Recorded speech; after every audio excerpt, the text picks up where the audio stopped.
Welcome to Make and Decorate, a podcast for makers who love to sew, quilt, and decorate.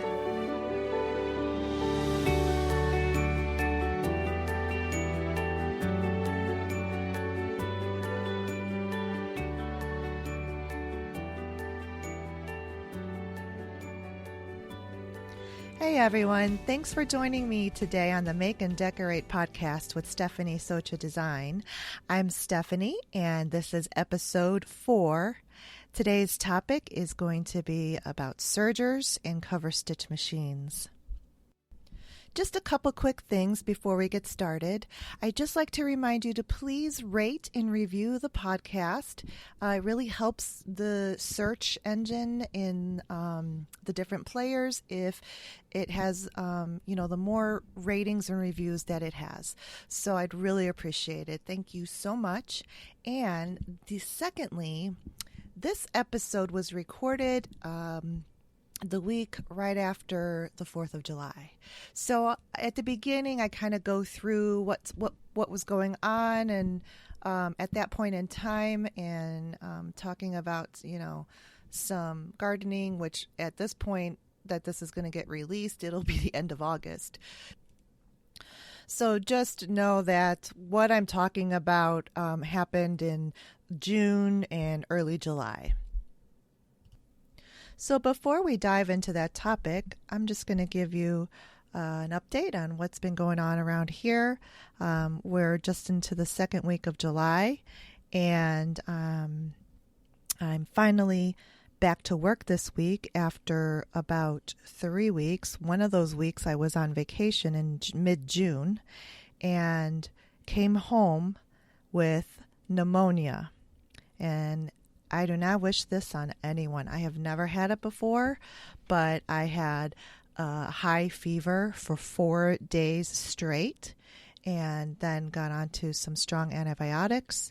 But it's been a slow healing process, and I am just back to work this week. Feeling better, not 100%, but much better than I was. So it's so strange, but we've had such rainy weather this season, and we went on vacation way up north in the north woods of Wisconsin. That's where my husband's family is from, and there was a huge family reunion, and so we took our dog with us, and we try to take Cooper with us whenever we can. He loves road trips, and we stayed in this lodge that did not have air conditioning, and the weather was hugely. It was just a ton of humidity, and on top of the humidity, there was like monsoonous rain. Every day we were there, it just rained, thunderstormed, and it was stifling hot.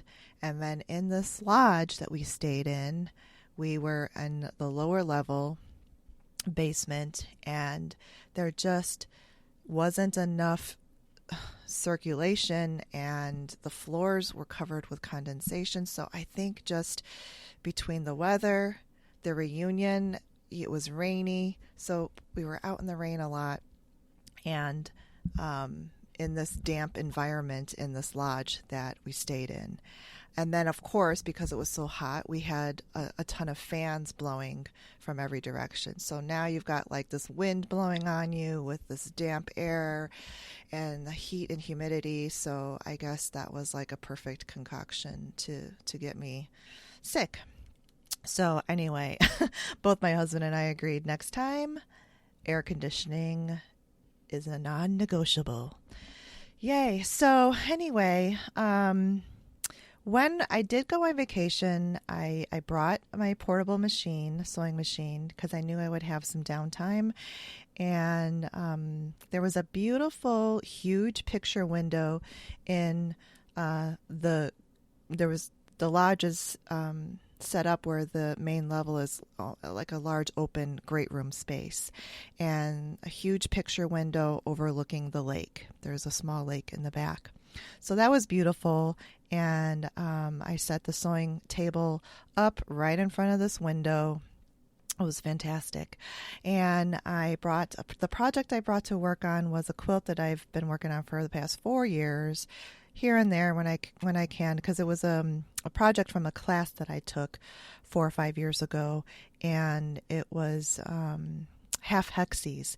So the hexies were made from a Sizzix die cut machine, and you cut out a bunch of those hexies, and then you sew those together into rows, and then you sew those rows together, and they make full shaped hexies once they're all sewn together. So it's still a lot of work, though, to sew each individual little half hexie together to make up these rows. But I'm finally almost done with it. I got probably a third of the quilt top completed. All the rows are completed, but actually attaching them together to like an actual full cloth, that's about a third of the way done. So I still have several rows to piece together. But there was one mishap when we got up there and I set everything up. I forgot my power cord at home. Oh, I lugged all this stuff up there and could not believe that I left the power cord. And we're in the middle of basically nowhere. It's very rural up there. And so I looked up. There's not a local quilt shop in the town where we were at, but there was one in the next town over, which is about 20 minutes away.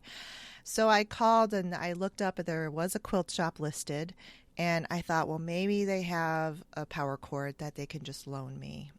And I called, and the quilt shop was no longer open, but the woman who answered the phone was the owner of that quilt shop, and she is now a long armor out of her home. And she was so nice. I just couldn't believe it, because when she heard that I had left my power cord at home, immediately she says, I don't know how you are going one day without sewing. And I immediately said, oh, you so understand me. I mean, this is like just amazing, because everyone else around me, of course, are like, oh, you forgot your power cord, whatever. And they don't get it.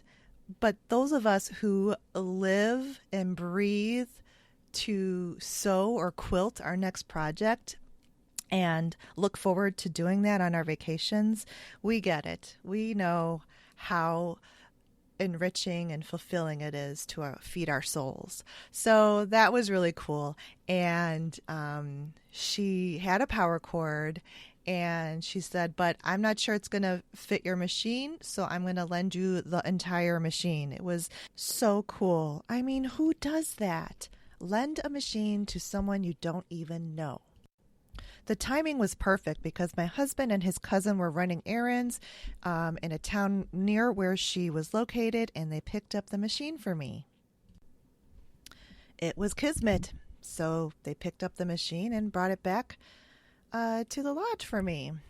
And I'm still amazed at the kindness that this woman displayed, because I'm from the big city, Chicago, and it's very different from a rural city, or it's not even a city, a rural town, because we don't know everyone's name. This is not a small town, so, stranger danger. And there's a healthy level of skepticism, which helps to keep us safe. So I was blown away by this woman's kindness. However, I was blown away, but at the same time, I was reminded that, this is what quilters and makers do for each other. We are our own, family amongst each other. And I'm sure that, I would do the same thing for another sewist or quilter when you really think about it. But anyway, I that was like a really cool highlight of my trip. Current projects, I since I was sick the last few weeks, it was, I had a major kind of like halt to what I had been working on. But last week I started up again on this king size quilt that I am commissioned to make for one of my clients. So it was nice to get back to that. And I've got a couple of other, I have a long list of things. So, just some gifts that I'm making for my family and some other friends. This seems to be another huge year of new babies being born. And so I've got 3 baby quilts that I have to make like ASAP, but one thing at a time. And other projects that are not sewing related, my husband and I are making this lattice wall to install on our deck. We have a raised deck that is attached to the back of our house, and we are in a very city neighborhood, so our houses are very close together, and I can see all the way down the block of all the backyards on our deck. So the level of privacy is like 0. But anyway, so the purpose of this lattice wall is twofold. First, I am growing some viney vegetables. So I've got yellow and green zucchinis, and I've got a beautiful flowering mandevilla vine with that flowers in these beautiful deep red, like tropical style flowers. And I have a Roma tomato plant. So my vision for this is to make it look like this living wall where these vines just grow up the lattice and create this beautiful green living wall. So, but the weather has just not been cooperating. So it's been taking us a while to get this done. I am hoping to complete this by the end of the week because the vines on these plants are starting to really, grow and get out of control. So we've got to get this done. But between all the rain we've been having and then all of the 100-degree weather days, it's been hard to get anything done. So, that catches us up on what's been going on around here. So let's get into sergers and Coverstitch machines. I think the topic of sergers and Coverstitch machines has been quite elusive in our industry, I guess I would say.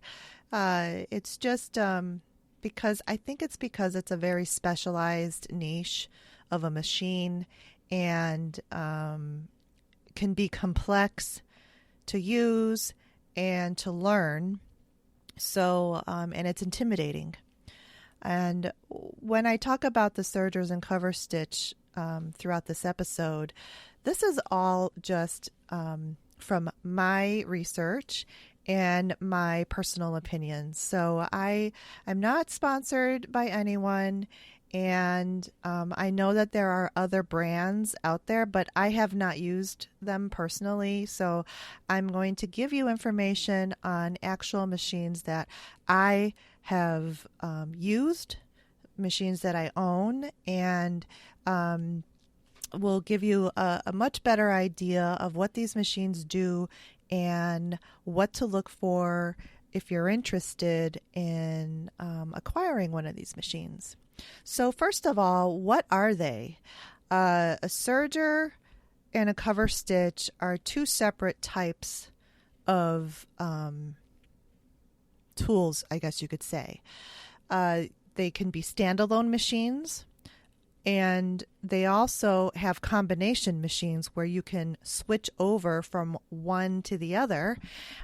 So it just depends on what you do and what you intend to use it for. So a serger does not replace a sewing machine. it's basically like an add-on machine. And again, it's more of a specialty. So a serger machine holds anywhere from 2 to 5 threads, and it can finish raw seam edges, overlocks, and it can do construction on knit garments. You can make an entire knit piece of clothing on a serger machine.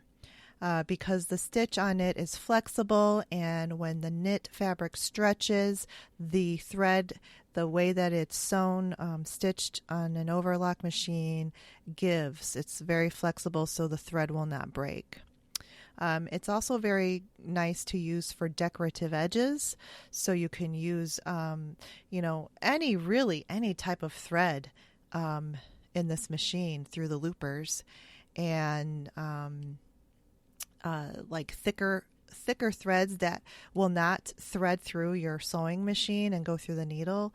You could put those in the looper part of this machine, and it will overcast a really cool, nice, thick, decorative edge. There are tons of different types of threads. There's like a yarn thread, woolly nylon. There are thicker jeans type of threads, metallic, you name it. There's sky is the limit. And so that's really fun to use a serger for. There's also a blade that cuts excess fabric away, so it's also a very efficient machine as far as production goes. So if you are serging a knit garment, you will not only construct your garment, but you will finish it and clip and have completely encased edges all in one swipe. Whereas on a sewing machine, you're going to sew your construction stitch, and then you will probably trim down the seam allowance, and then you will choose like a zigzag stitch to finish the last like quarter inch of the seam allowance that you have cut down, so that there's no raw edges. So the serger will just do this all in one step. And then a cover stitch machine is definitely more geared towards garment making. It gives professional finishes on garments like the hems of sleeves. It also can be used for home deck if there's a chain stitch on the cover stitch machine. The decorative chain stitch is also fun and can be used for a lot of different types of things, even quilting and doing some really cool decorative art stitches on art quilts. And more recently, Baby Lock has made a machine that has a larger throat space to where you can construct and piece quilt tops. And not only that, you could also do actual quilting with the chain stitch for you probably wouldn't do a large quilt on this, but a class that I took from them, we quilted in a diamond pattern from a chain stitch, a diamond pattern on fabric that was made into a jewelry roll. So that was really cool. So those are the differences of a cover stitch and a serger. Cover stitch is definitely more geared towards garments, and a serger is just more of a general type of finishing and construction and decorative edges. So the types of projects for a serger, which I went over a little bit, but home deck, you can easily run a long seam through there. Let's say if you're making a drapery panel that you want to finish the edges on, or what I like to use it for are table linens, tablecloth, rolled hem. It does a beautiful rolled hem, and so fast and easy. I actually have made a tablecloth the day that I was hosting an event, get together at my house. So I just did a real simple rolled edge on a tablecloth fabric, and it was done. And then I've also made rolled hem napkins.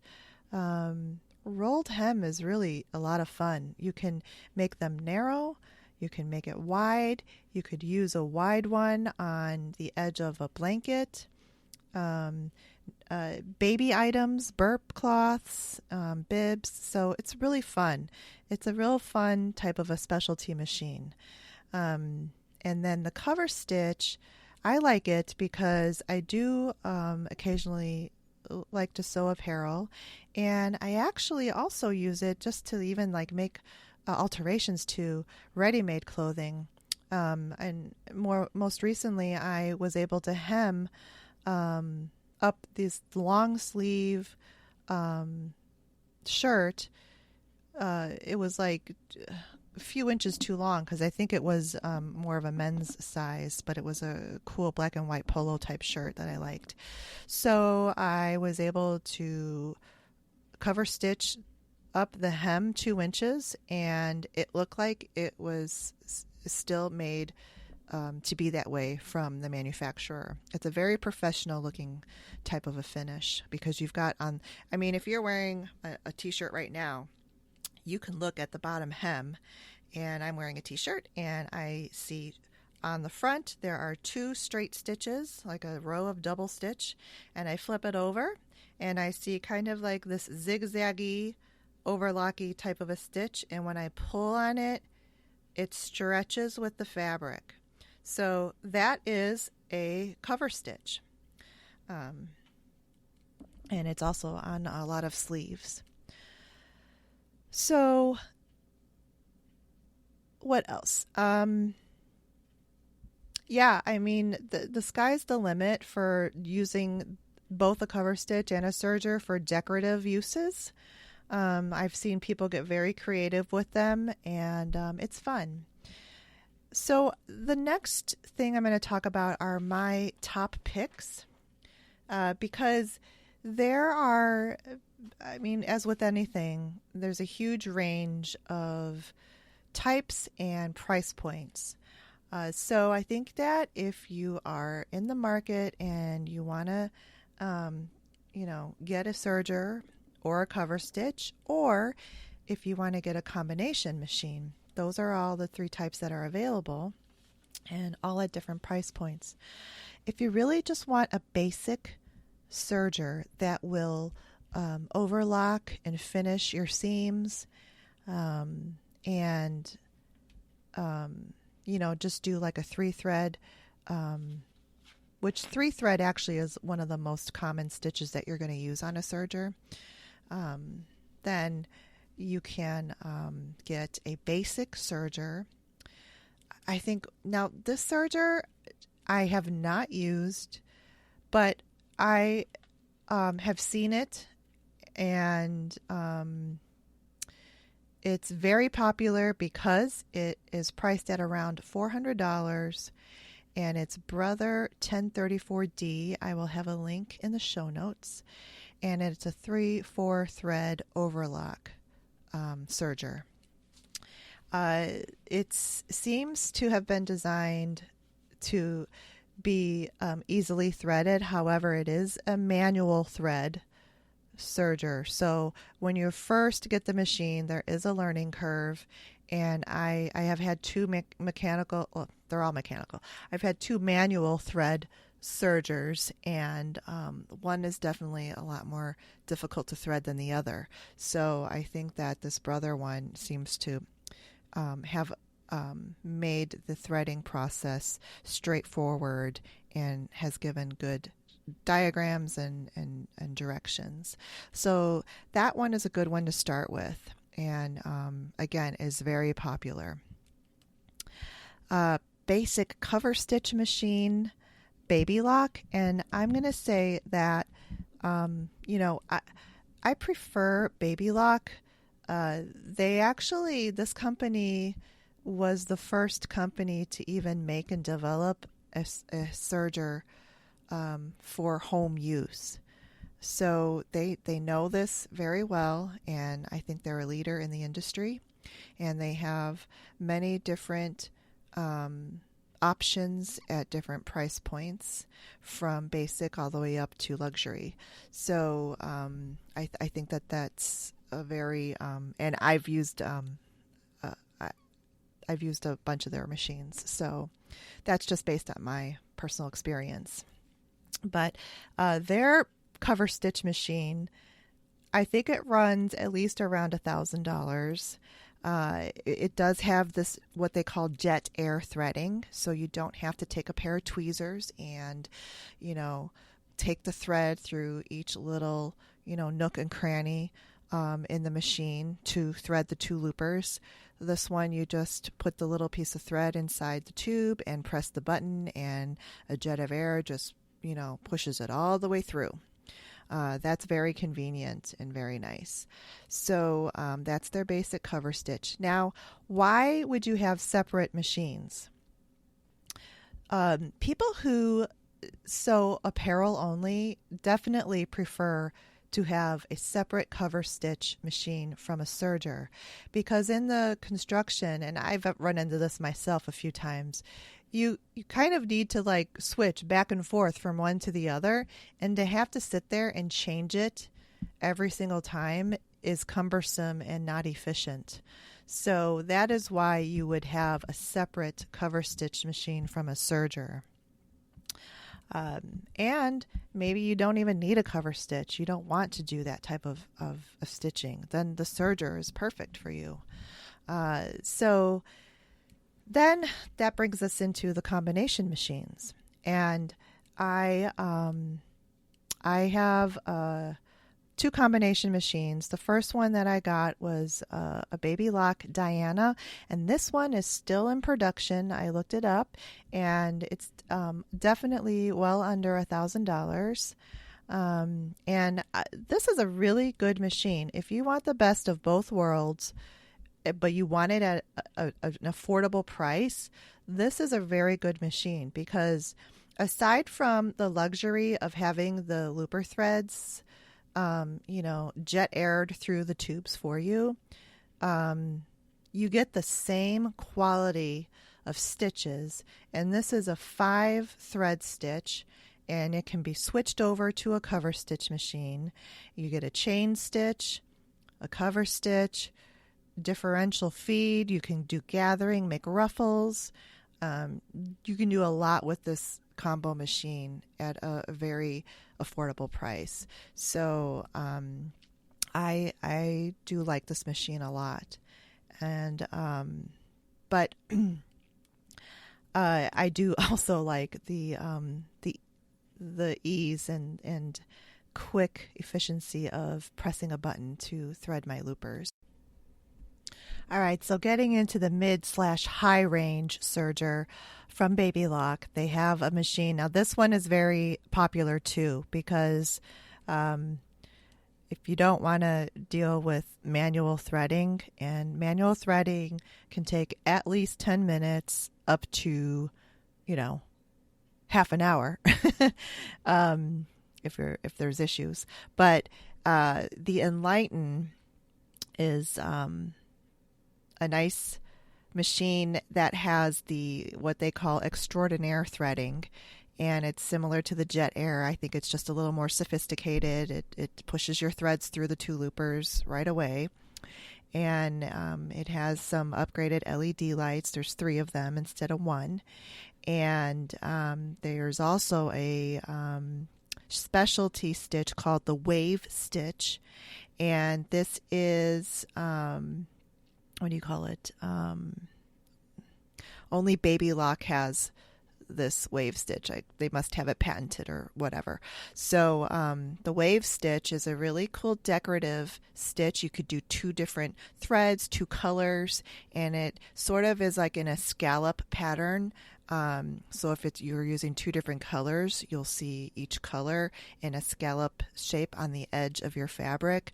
Again, another nice decorative edge finish for napkins. I've made napkins, and I've also made blankets with this wave stitch, and I love it. It's really a cool feature. But it raises the price point. But I think that a lot of people really like this Enlighten serger. So that's definitely going to be over $1,000. It's probably going to be around 2, but don't quote me on that. I don't know specifically. I just want to give you a ballpark range. Now, one step down from this is the Imagine, which is also a popular machine, and I think that one is probably maybe around $1,200.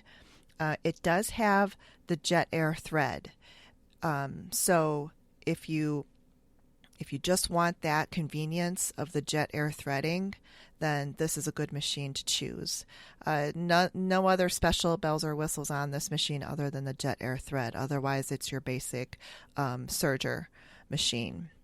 And okay, so beyond this is what I would call your high-end luxury combo machines. And the one that I have is actually now retired, or what they call a previous model, because last year Baby Lock introduced a new version of this machine, which they named Triumph. But I have what's called the Ovation. And there's still plenty of Ovations around. I'm sure like some dealers still have some on hand, and you'll definitely get a better price point on that machine versus the Triumph. And both of these machines are very expensive, and it was an investment for me, but it was a planned investment. And I am one good way to acquire machines at a discounted rate is to buy them like demos from quilt shows. So I know the Quilt Festival show, and there's a couple of other shows that travel around the country. They're trade shows, and then they'll also have classes. And Baby Lock usually has several classrooms full of machines, and I've taken a couple of classes, back 6-7 years ago when the Evolution was their top of the line machine, and that's still a good machine as well. So if you can find an Evolution or Ovation at a demo or whatever, you'll get a really a nice price point on that. And these are really nice machines.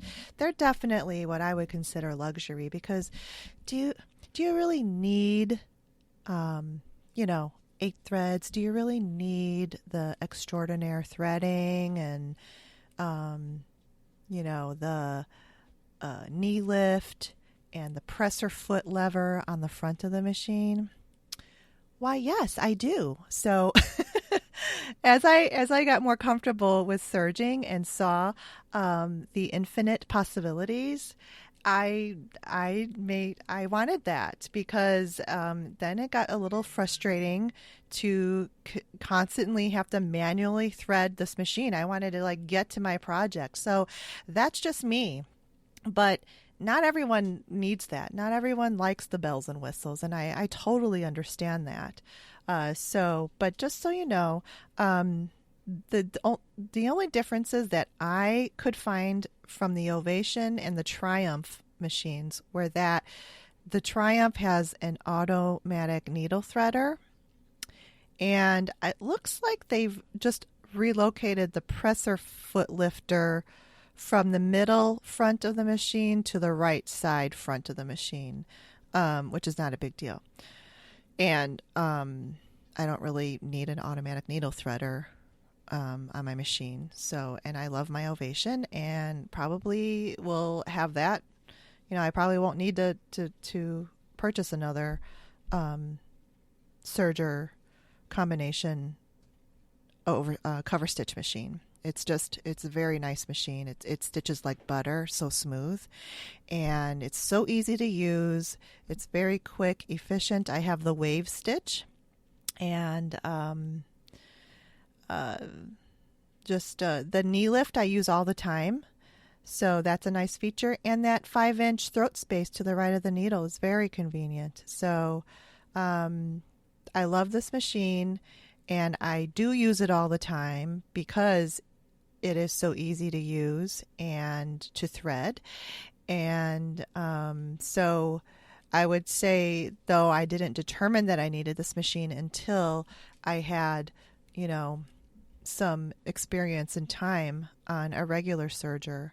And then, of course, Baby Lock does some pretty good marketing, because when they fill a classroom up with the top of the line model of their machine, and you get to use this to make an entire project, you really get to see the capabilities and the ease of use, and just how fun it is to use it. So I will say that's really what got me, was actually being able to use this machine for a couple of days in a classroom setting and actually making a project from it.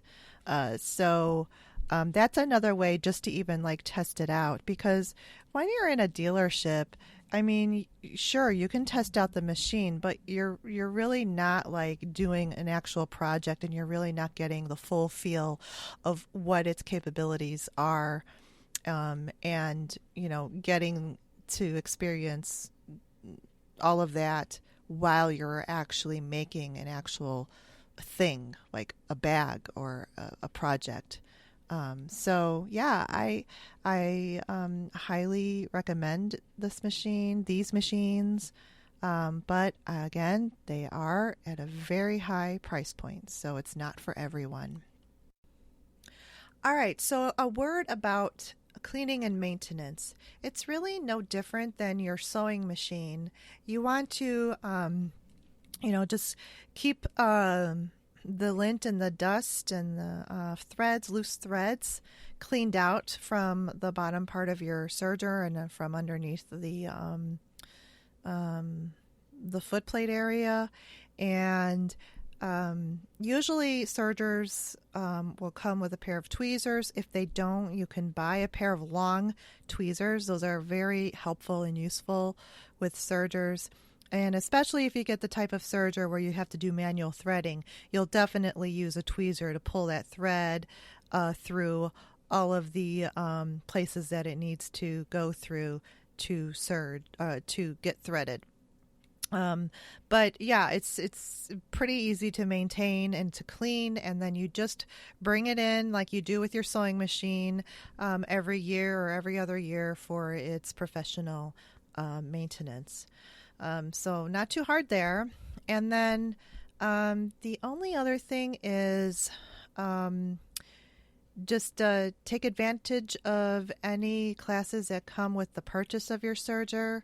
The only thing I think that you should watch out for is sometimes the dealers will consolidate classes, and then this happened to me, and the first Baby Lock Diana serger I purchased, I went to the class, and there were all different kinds of models of Baby Locks there.